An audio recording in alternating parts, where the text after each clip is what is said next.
Hi! ఈ cake నేనే చేశా. To my hubby. జెమిల్ గారికి ఇలాంటివంటే కొంచెం ఇష్టం ఉండదు. ఆయన చాలా సింపుల్ ఉన్న పర్సన్ అనమాట.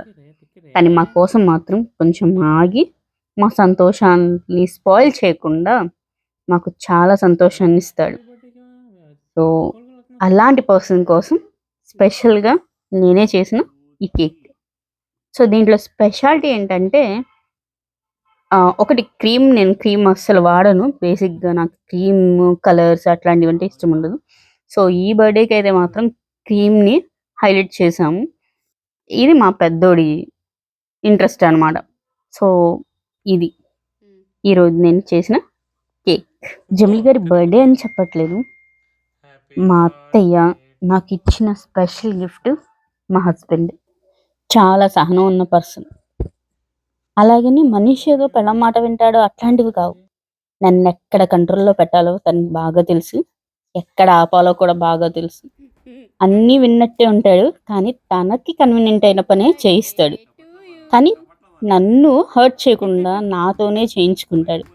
అంత గొప్ప టాలెంట్ ఉన్న పర్సన్ మా ఆయన. హబ్బీతో రిలేషన్ 26 ఇయర్స్ అయింది. చాలా ఒడిదుడుకులు చూసాం. చాలా కష్ట నష్టాలు పడ్డాం. చాలా మంచి చెడులు చూసాం. చాలా కష్టాలు కూడా పడ్డాం. కానీ ఇన్ని దాంట్లో కూడా నా వెనకాల నాకు మంచి సపోర్ట్ ఇచ్చిన పర్సన్ ఎవరైనా ఉంటే అది మాత్రం నా హస్బెండే. నిజంగా చాలా మంచి పర్సన్. చాలామంది ఏం చేస్తారంటే మనకేదైనా అవసరం ఉంది అంటే ఒక 5,000, 10,000 సాయం చేస్తారు.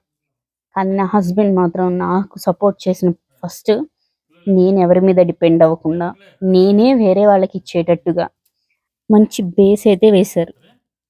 దానికి నేను జీవితాంతం రుణపడి ఉంటాను. పెళ్ళాన్ని ప్రేమించేవాడిని పెళ్ళాం పిచ్చోడు అంటారు. కానీ జమిల్ గారు పెళ్ళాం పిచ్చోడు కాదు.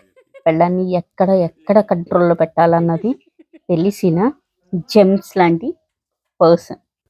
మా అమ్మ నాన్న ఇచ్చిన మంచి గిఫ్ట్. అమ్మ నాన్న ఇప్పుడు కూడా మంచిగా ఆలోచిస్తారు. మంచిగా ఆలోచిస్తారు. మనమే అర్థం చేసుకోం. సో, నా గిఫ్ట్ అయితే నా హబ్బీనే. సో, ఇది మా ఈరోజు సెలబ్రేషన్స్. సో, మేమైతే మాత్రం చిన్న చిన్న గిఫ్ట్స్ అన్నీ కలిపేసి ఆయనకి గిఫ్ట్ ఇవ్వడం జరిగింది. ఒక్కొక్కళ్ళ కొటేషన్స్. నా కొటేషన్ అయితే మా ఆయన గురించి కాదు, నా గురించి ఇచ్చుకున్నట్టుంది. So, happy birthday hubby from your super cute amazing gorgeous wonderful wife అంట. నా గురించి నేనే ఇచ్చుకున్నాను అనమాట. ఇలా జరిగాయి మా నైట్ సెలబ్రేషన్స్. చలికాలం కదా, స్ప్రేలు గిడీలు కొట్టలేదు. మళ్ళా ఎక్కడ తను అంత ఇబ్బంది పడతాడని మా చేతులే, అంటే మేము నైట్ కదా జిడ్డుగా ఉంటాం కదా, అందుకని చేతులు మాత్రమే పడేటట్టుగా వీడియో తీసుకో. అది స్పెషల్. ఇది మీరందరూ గుర్తించాలి నా కష్టాన్ని. ఓకే. సో, కానీ ఒక్కటి మాత్రం కంపల్సరీగా చెప్తున్నా, కేక్లో కలర్స్ ఉన్న కేక్స్ అస్సలు వాడద్దు. హోమ్ మేడ్ కేక్ని ప్రిఫర్ చేయండి. 2 రోజుకి కూడా ఆ కలర్ పోలేదంటే చూడండి ఎంత కెమికల్ ఉందో. మేము పిల్లలకి మాత్రం పెట్టొద్దు. ఇవన్నీ మా అమ్మ చేతులు అనమాట. నేను మా అమ్మలాగే ఉంటానంట. సో, ఇది మా సెలబ్రేషన్స్. Thank you.